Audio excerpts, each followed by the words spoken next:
하나님의 말씀은 열왕기상 1장 40절에서 49절 말씀입니다. 모든 백성이 그를 따라 올라와서 피리를 불며 크게 즐거워하므로 땅이 그들의 소리로 말미암아 갈라질 듯하니 아도니아와 그와 함께한 손님들이 먹기를 마칠 때에 다 들은지라. 요압이 뿔납할 소리를 듣고 이르되 어찌하여 성읍 중에서 소리가 요란하냐 말할 때에 제사장 아비아달의 아들 요나단이 오는지라. 아도니아가 이르되 들어오라. 너는 용사라. 아름다운 소식을 가져오는도다. 요나단이 아도니아에게 대답하여 이르되 과연 우리 주 다윗 왕이 솔로몬을 왕으로 삼으셨나이다.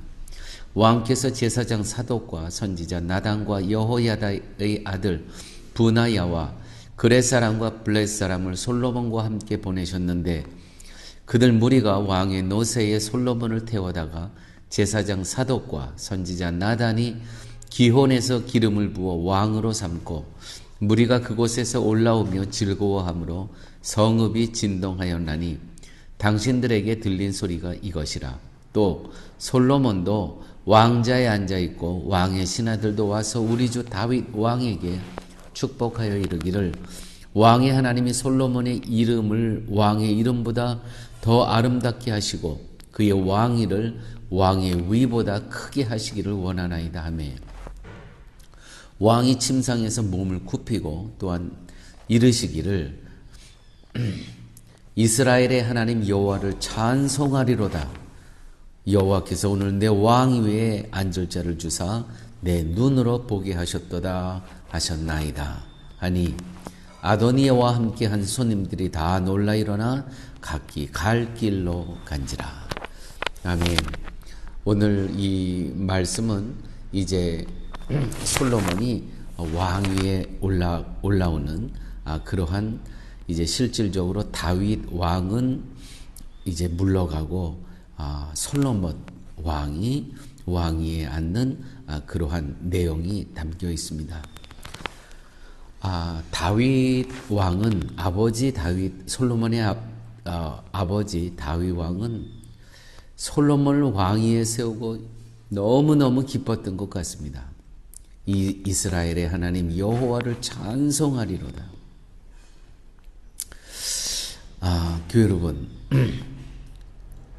다윗 왕은 솔로몬을 왕위에 세우고 너무너무 기쁘고 감사하면서 하나님 앞에 찬송을 하고 있습니다. 찬송을 합니다. 현대 교회의 찬송을 보게 되면 열정적인 찬송이 있습니다. 또 분위기를 뜨겁게 조장하는 그러한 찬송도 있고요. 센티멘탈한 그러한 감성에 호소하는 찬송도 있습니다. 그러나 이와 같은 찬송들은 성령의 감동에 의해 하나님을 높이고 찬송하는 것을 훼손한다는 거 아십니까?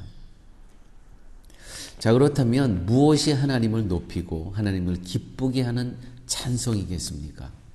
오늘 본문을 통해서 다윗이 여호와 하나님을 찬송했다고 하였습니다. 오늘 본문을 통해서 과연 어떻게 하는 것이 하나님을 기쁘게 하는 것이고 기쁘게 찬송하는 것인가를 오늘 본문을 통해서 살펴보도록 하겠습니다. 찬송은 곧 기쁨과 즐거움입니다. 하나님이 주신 기쁨이며 즐거움이기에 여호와 하나님을 찬송하는 것입니다. 자, 그렇다면 솔로몬이 왕위에 앉은 것이 왜 축복이며 하나님을 찬송할 수 있는 이유가 될까요?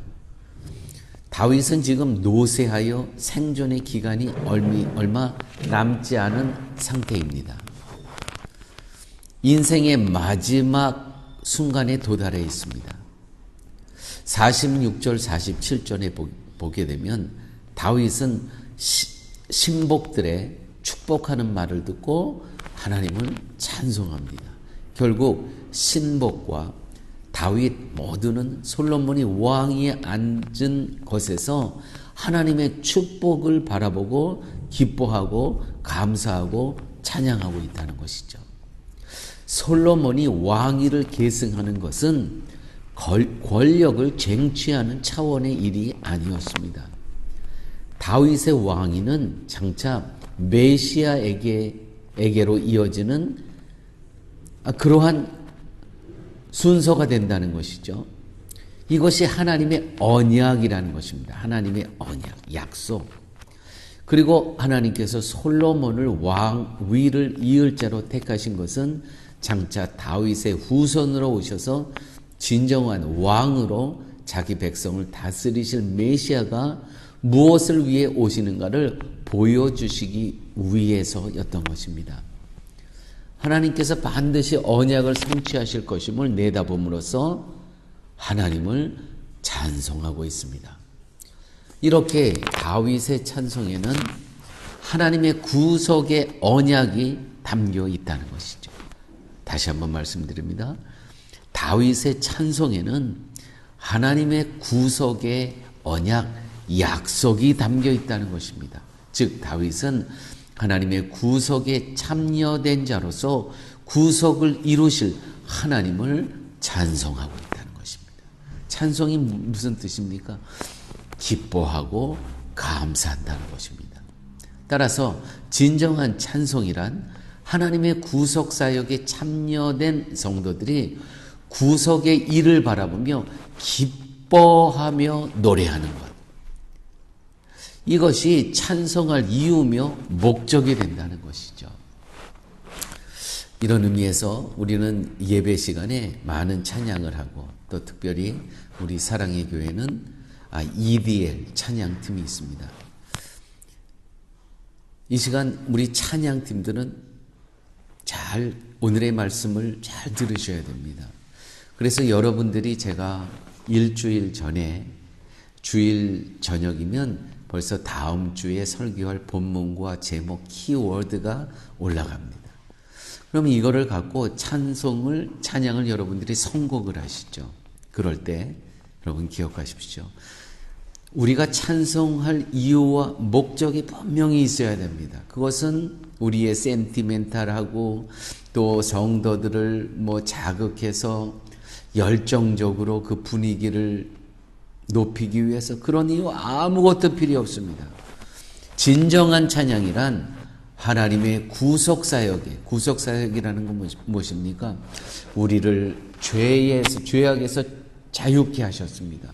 십자가의 은혜로 그가 우리의 모든 죄값을 치르심으로 우리가 감당해야 될 그 죽음을 그가 감당하셨습니다. 우리가 그러므로 죄악 가운데 자유함을 얻고 또한 그 사실을 믿는 자에게는 영원한 생명을 주셨습니다. 그러므로 찬송이란 하나님의 구속사역에 참여된 성도들이 그 구속의 일을 바라보면서 십자가의 사건을 바라보면서 기뻐하고 감사하고 찬양하는 노래가 되어야 된다는 것이죠. 이러한 찬양의 가사와 곡들을 선곡하셔야 된다는 것입니다. 그러므로 찬양은 성도가 자신의 임의대로 내 감정대로 부를 수 있는 것이 아닙니다. 나는 오늘 슬퍼요. 나는 아파요. 어려워요. 나는 질병도 갖고 있어요. 또 재정적으로 너무 어려워요. 소망도 없어요. 그러나 성령 하나님에 의해서 하나님의 구속의 사건을 알게 됐을 때 우리는 그리스도를 향하여 소망을 갖게 됨으로써 이것이 목적과 이유가 되므로 우리는 그리스도를 찬양하고 기뻐하고 구속의 사역에 감사가 넘쳐야 된다는 것이죠. 바로 이러한 가사, 바로 이러한 곡들을 선곡해야 된다는 것입니다. 따라서 찬송에는 인간의 열정, 뜨거움, 센티멘탈, 사실상 다 무의미한 것입니다. 분위기가 뜨겁고 노래하는 목소리가 크고 아름다운 목소리고 열정적이라고 해서 하나님이 기뻐하시는 찬송이라는 것은 성경에 어디에도 그런 말한 것이 없습니다. 찬송은 독생자 예수님을 보내심으로 우리의 죄를 용서하신 긍휼과 자비에 대한 감사함과 기쁨이 충만한 성도들의 그 마음을 담아 하나님께 올려드린다는 것이죠. 이것이 찬송이라는 것입니다. 오늘 다윗은 솔로몬을 왕위를 세우고 하나님의 언약이 이루어지는 것을 보면서 말할 수 없는 기쁨과 감사와 감격이 있었다는 것이죠. 아무쪼록 우리 사랑의 교회에서 드려지는 모든 예배가, 찬송이 하나님의 마음을 기쁘시게 해드리고 흡족하게 해드리고, 또한 우리의 열정이 아닌, 우리의 센티멘탈이 아닌 예수님의 십자가 사건의 그 구속사역을 찬양하고 기뻐하는 그러한 찬양이 되시기를 예수님의 이름으로 축원드립니다. 아버지 하나님, 감사합니다. 찬양이 무엇인지, 왜 찬양해야 되고 찬양의 목적이 무엇인지를 가르쳐 주심을 감사합니다. 그러므로 우리의 모든 찬양의 제목은 예수님을 우리에게 보내주신 그 구속의 사건을 기뻐하고 감사할 수 있는 저희들의 찬양 되게 하여 주시옵소서. 예수님 이름으로 기도드렸습니다. 아멘.